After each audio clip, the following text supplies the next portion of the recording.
மத்திய அரசு நினைத்தால் அவசர சட்டம் கொண்டு வந்து ஜல்லிக்கட்டு நடத்த வழிவகை செய்ய முடியும் என திமுக மாநிலங்களவை உறுப்பினர் கனிமொழி தெரிவித்துள்ளார். இது தொடர்பாக நமது செய்தியாளர் சாரதா கனிமொழியுடன் நடத்திய நேர்காணலை இப்போது பார்க்கலாம். உச்சநீதிமன்றம் கொடுத்திருக்கக்கூடிய ஜல்லிக்கட்டு தொடர்பாக கொடுத்திருக்கக்கூடிய உத்தரவு குறித்து நம்மிடையே பேசுவதற்காக திமுகவினுடைய நாடாளுமன்ற குழு தலைவர் கனிமொழி அவர்கள் நம்மிடையே இருக்க, அவரிடம் பேசலாம். இப்போ ஜல்லிக்கட்டை உடனே நடத்துவதற்கான தீர்ப்புகள் எதுவும் உடனே கொடுக்க முடியாது அப்படின்னு உச்சநீதிமன்றம் சொல்லியிருக்காங்க. இந்த தீர்ப்பு குறித்து நீங்க என்ன நினைக்கிறீங்க? இது நிச்சயமாக தமிழ் மக்களின் உணர்வுகள். இன்று தமிழ் இளைஞர்கள், தமிழகம் எங்கும் இருக்கக்கூடிய மாணவர்களும் இளைஞர்களும் கொதித்தெழுந்து இந்த ஜல்லிக்கட்டு நடத்தப்பட வேண்டும், இது தமிழர்களின் உணர்வுகளை புரிந்து கொள்ளாமல் செய்யப்பட்டிருக்கக்கூடிய ஒன்று என்று போராடி கொண்டு வருகிறார்கள்.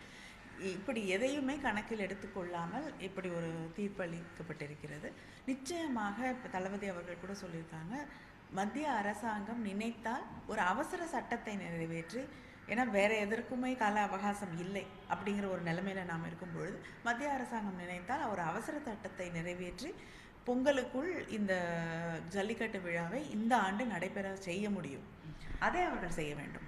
இப்போ மத்திய அரசு எங்களிடம் எதுவும் இல்லை, எல்லாமே நீதிமன்றத்தின் கையில் தான் இருக்கிறது அப்படின்னு சொல்ற மத்திய அரசினுடைய நிலைப்பாடை எப்படி பார்க்குறீங்க? மத்திய அரசாங்கம் சென்ற ஆண்டும் நிச்சயமாக பொங்கலுக்கு ஜல்லிக்கட்டு நடத்தப்படும் என்று வாக்குறுதி அளித்தார்கள். பல அமைச்சர்கள் இங்கு வரும்பொழுது திரும்ப திரும்ப இதே வாக்குறுதியை மக்களுக்கு அளித்தார்கள். சென்ற ஆண்டும் மக்கள் ஏமாற்றப்பட்டார்கள். இந்த ஆண்டும் இதே நிலைமை. இப்படி இழுத்துட்டே கடைசி நேரத்தில் இது செய்ய முடியாது என்று சொல்லும் பொழுது நிச்சயமாக இளைஞர்களும் மக்களும் கொதிப்படையத்தான் செய்கிறார்கள்.